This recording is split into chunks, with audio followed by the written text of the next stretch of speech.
There's a microphone out there, and anybody who wants, anyone who wants to ask a question? Yes.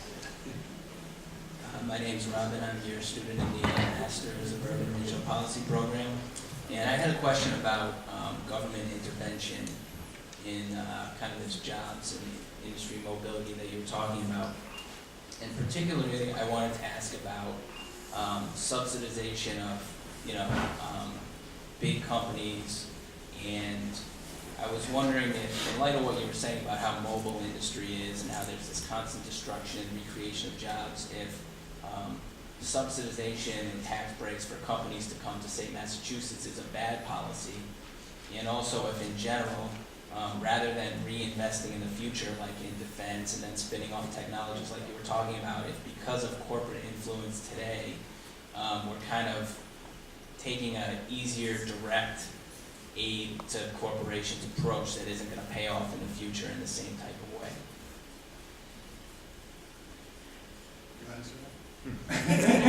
Or do you want me to? Go ahead.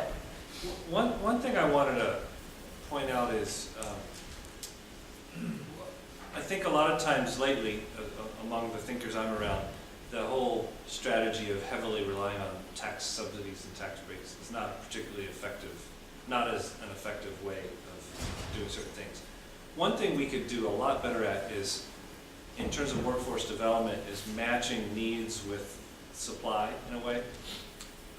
Barry and I were at a retreat this past weekend of an organization called City to City, which is moving into our policy school.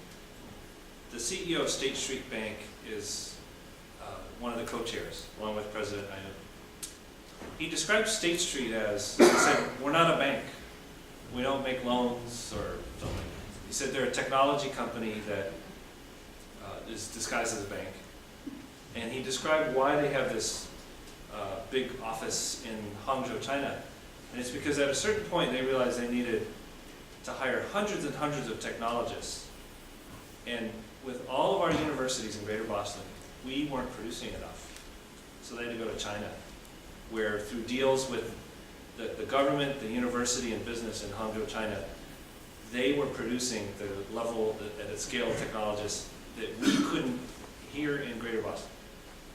And then he also needed certain math whiz accountants, like hundreds of them. They went to Krakow, Poland, because in Poland they figured out how to produce that many. So there are there's a mismatch of right need, labor need, and labor supply, and our government doesn't seem to be quickly, nimbly enough helping to make the matches. John, but State Street laid off a slew of people. I mean, massive layoffs. But none of them were the technologists or the math whizzes that they needed. But he also said if academia and government and business could get together and if Boston could produce those technologists or those math whizzes, they prefer to keep the jobs here. Let me Would they bring them back?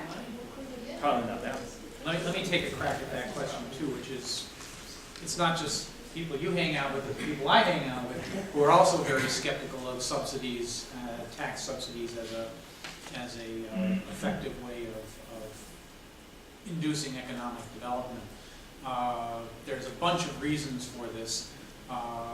One of them is that, well, just first of all, it seems like businesses love to have you give them money, but they then don't really do very much. They don't really. It doesn't look like they really respond to it that much. They'll blackmail an area into giving them money, but they don't actually. If you look at where they choose to locate, the tax subsidies or whatever the inducements seem to have almost nothing to do with it. And so it does seem to be like, yeah, give us the handout, but it's not producing the benefits that you want. And there's also another aspect to this, which is that one of the things that economists worry about with industrial policy, I tend to be something of an industrial policy skeptic, and a large part of the reason for that is that it's a real invitation for corruption.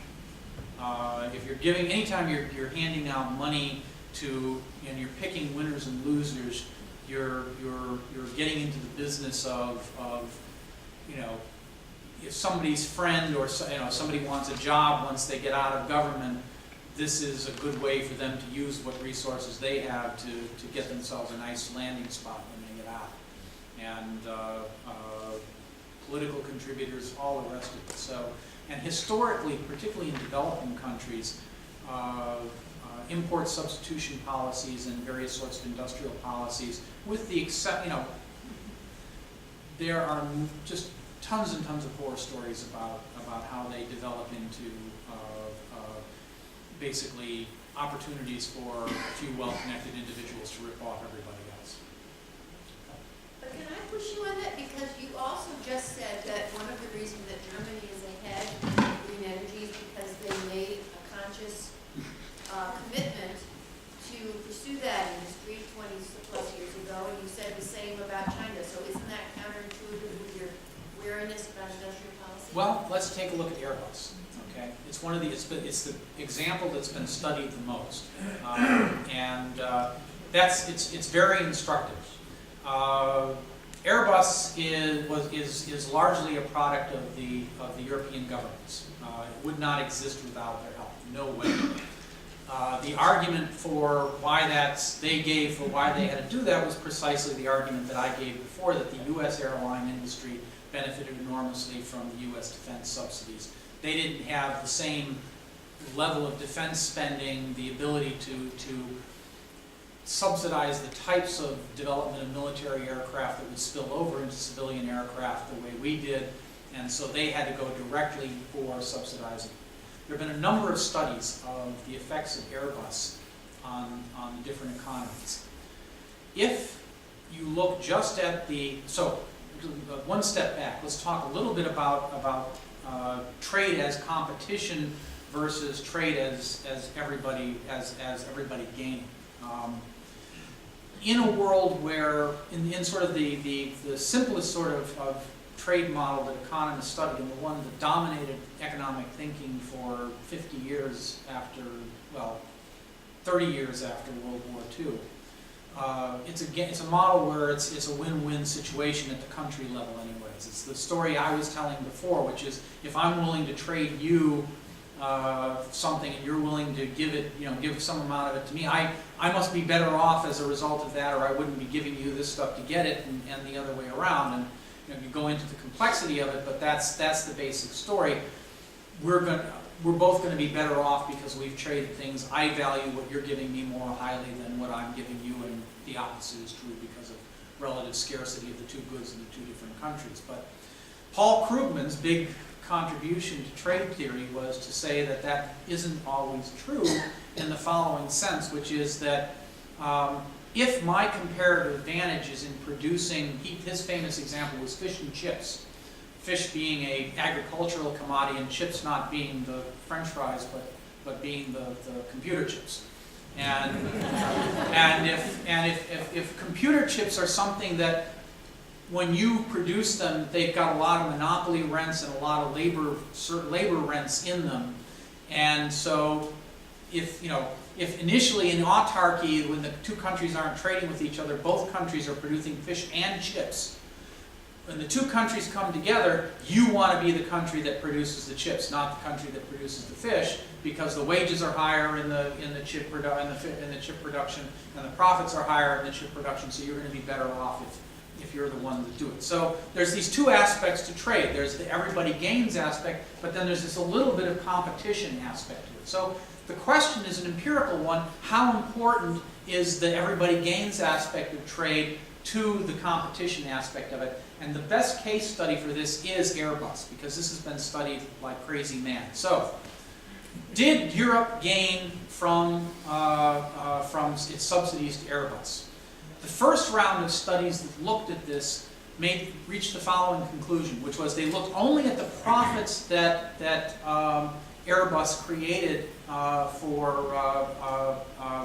the excess, because this is the way Krugman's models were posed. The business profits that Airbus created. Did Europe capture a whole bunch of business profits by competing with Boeing? And the conclusion was the world gained from Europe's subsidies. No question about it, because the existence of Airbus greatly reduced the cost of the production of aircraft, and anybody who wasn't in the United States or Europe got a really good deal out of this, of Europe's subsidy of Airbus, because it brought down the cost of airliners and therefore brought down the cost of air travel. But did the subsidies that Europe gave to the aircraft, were they less than or greater than or less than the amount of profits that flowed into those countries as a result of it? And the answer was, from these first round of studies, bad deal.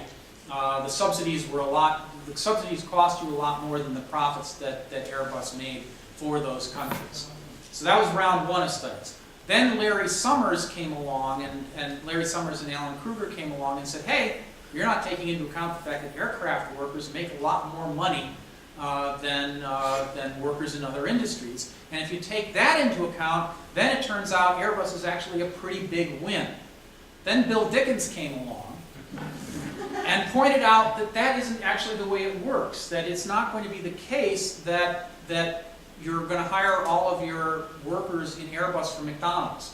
So that it's not going to be that the wages of those workers are all going to go up by as much as the difference between the lowest wage worker in the economy and somebody working in an aircraft factory, which is what Kruger and Summers had effectively assumed. It might be the case if there was underemployment or something like that, but if we believe that the effect is that, well, Europe now exports these high-value airliners, which indeed have a lot of profits in them and have high wages in them, but then they're exporting those things, but then they're going to use the money that they get from that to import something else. So what is it that they're going to import? And the analysis that I did suggested that it's going to be something that was about 3% less, had wages that were on average about 3% lower in terms of the amount of labor rents that they had in them. And so I put the whole thing back pretty much to the point where it had been with the profits thing, which is that it did not look like the Airbus subsidies paid off for the countries that subsidized them. So you know, was the world better off because of the Airbus subsidies? No question about it. The increased competition was good for the average consumer in the world, but it didn't pay off for France. So and it didn't pay off for Spain and England. So it's hard. The conclusion of this is that you can gain from industrial policy, but it's hard to do it.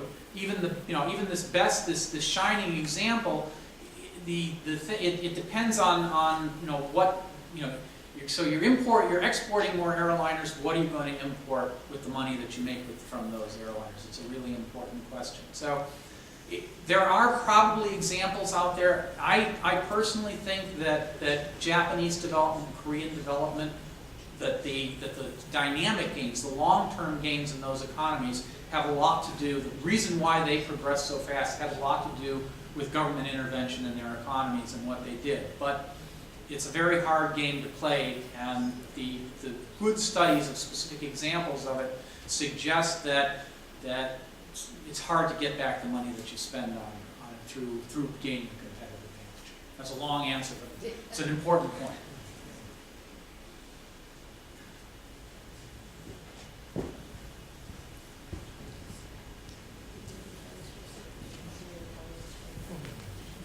Hi, my name is Chris, and I work at United Way here in Boston. Professor Sarney, good job.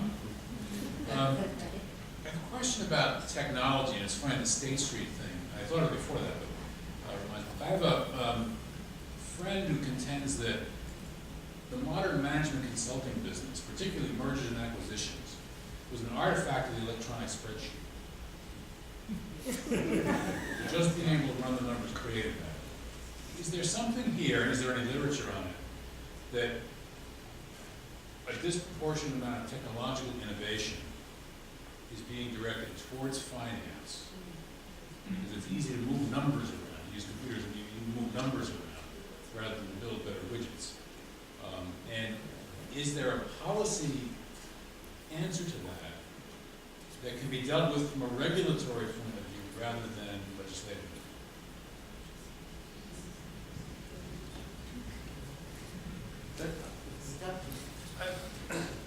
I don't know how to address the application of technology portion of it. However,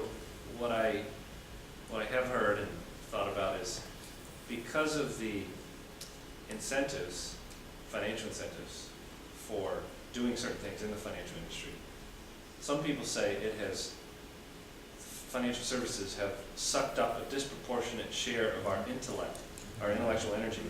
A lot of smart folks choosing as their careers to go into there and apply their innovation and creativity to invent new products and derivatives and whatnot, as opposed to perhaps in a different era, perhaps they would have gone into engineering and invented something, applied their creativity there. Following up on that, about 4 months ago, I was in a room with 2 Nobel Prize winning economists and 4 people who might have been contenders for the Nobel Prize, and this exact question was raised, and everybody scratched their head, which is, the thing is that we know that the finance industry does an awful lot. There's very good reason to believe that the reason why the Great Depression was so bad and as long as it was because the finance industry was destroyed and the ability to get savings to businesses that needed it was interrupted for a long period of time. In fact, that was Ben Bernanke's big contribution to economics, and motivated a lot of what he did in the recent crisis. On the other hand, the argument that every new derivative and every new financial instrument that was invented over the last 20 years was somehow or another, the arguments were there. I mean, why is it that you need to have a convertible debt obligation or a third level derivative of a derivative of a derivative? In every case,